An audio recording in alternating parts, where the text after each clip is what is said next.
Sekarang kita lihat bahwa kebutuhan utama manusia adalah makan. Kalau makan itu terancam, maka dia harus mencari jalan keluar. Itu membuat stres tersendiri. Stres itu harus mencari jalan keluar. Jalan keluarnya apa? Itu bisa saja dengan membunuh, bisa saja bunuh diri, bisa juga dengan narkoba supaya kesulitannya tidak dirasakan, bisa dengan melakukan tindak pidana yang lain-lain. Tapi prinsipnya harus mencari jalan keluar terhadap stres yang dilakukan, ya, termasuk misalnya anak-anak remaja itu kan jalan keluar terhadap kesulitan yang dihadapi. Sekarang jalan keluar apa? Biasanya umum itu terjadi dimulai dengan kekerasan-kekerasan. Kita sudah banyak melewati kekerasan, sudah banyak sekali orang yang misalnya ditipu masalah penipuan rumah, penipuan apa, itu sudah banyak sekali. Jadi kalau itu sudah banyak, maka berikutnya ya berjalan bersama plus bunuh diri. Tapi nantinya akhirnya bunuh diri akan tambah banyak. Dan bunuh diri ini juga tergantung pada kulturnya di mana. Kalau misalnya di daerah-daerah tertentu itu lebih banyak pembunuhan daripada bunuh diri. Ada daerah yang misalnya punya utang saja, akhirnya dia bunuh diri, tidak menyusahkan orang lain. Jadi terbawa pada kultur, terbawa pada permasalahan. Jadi prinsipnya kan kalau kita dalam kesulitannya, banyak yang sulit, banyak juga yang melakukan hal negatif, termasuk misalnya melecehkan, termasuk membuli. Jadi banyak yang dilakukan. Jadi akhirnya suasana itu tidak menjadi suasana yang enak. Kalau misalnya semuanya serba enak, serba tidak terlalu masalah besar, maka otomatis dia tidak sampai merasakan kesulitan, dan dia juga tidak perlu menekan orang lain. Orang kan kalau tertekan, sebagian itu dia lontarkan ke orang lain. Kita kesel, kita ke orang lain kan juga lain daripada kita sedang gembira. Kita sedang gembira, kita lebih mentolerir orang. Kita sedang kesel, orang sedikit saja kita anggap keterlaluan orang itu. Keputusan itu tergantung pada orangnya. Kita tanya ke orang itu, selain dia dibully, ada masalah-masalah lain. Bukan hanya bully itu yang menjadi penyebab. Mungkin dia juga masa depannya dirasakan sudah sulit, orang tuanya juga kesulitan keuangan.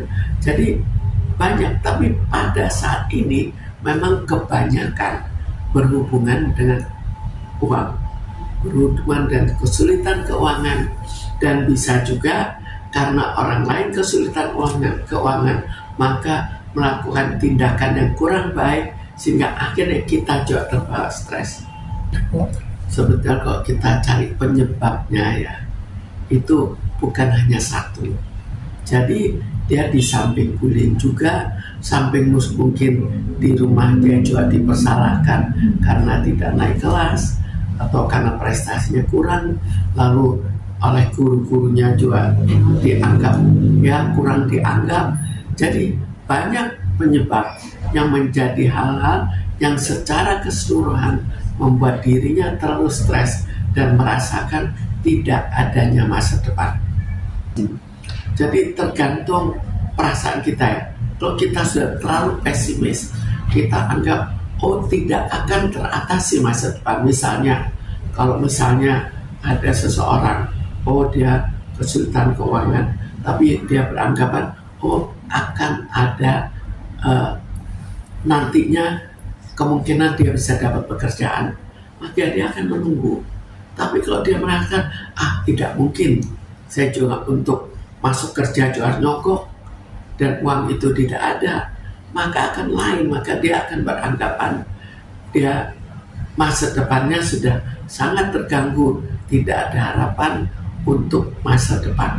Jadi itu tergantung dari pengharapannya. Kita lihat itu terjadi di Indonesia.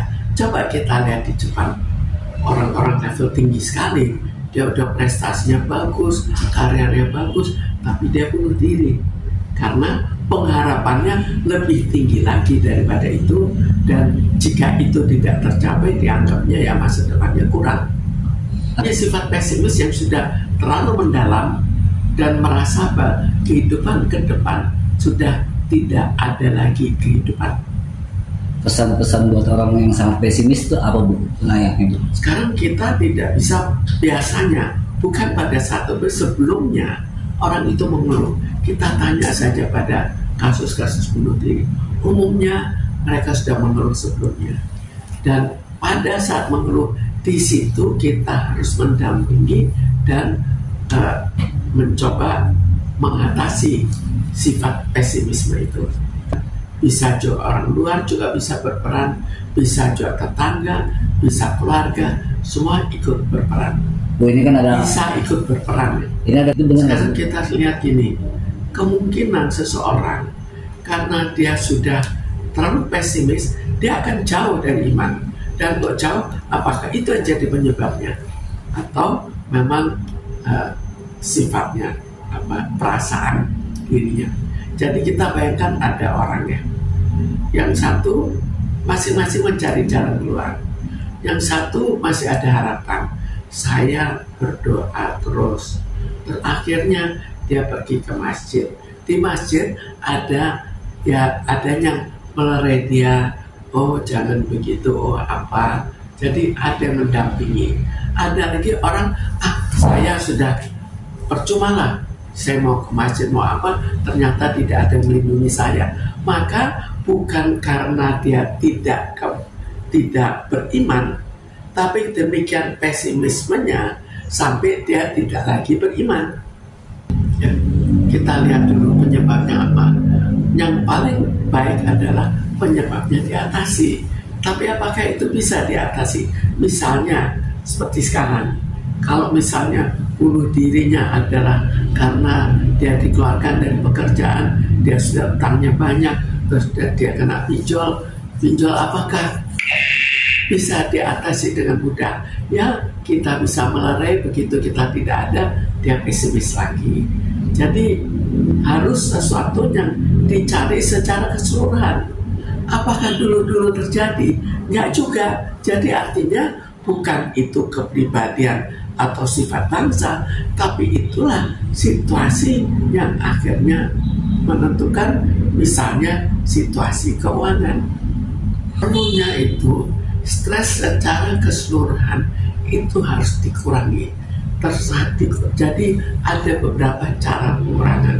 Kita bisa misalnya mencari asal usulnya. Misalnya asal usulnya pada saat ini adalah ekonomi, bukan selalu ekonomi jadi penyebab. Kita lihat di beberapa negara stresnya adalah masalah cuaca terlalu dingin, nggak tahan, maka dia bunuh diri di rel kereta api. Jadi tergantung situasi, tapi bisa juga kita membuat orang tidak mudah mengurangi.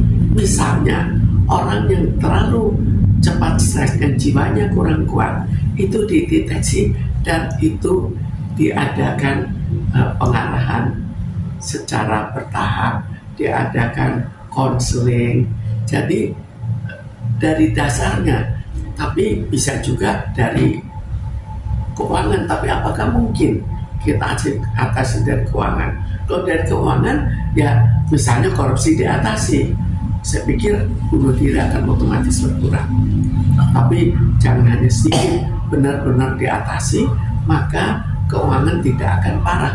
Kan kita rasakan sendiri, kalau misalnya korupsi terlalu banyak, kita terbawa nggak stresnya. Itu stres salah satu. Kita belum sampai bunuh diri, tapi terasa kan stresnya. Oke.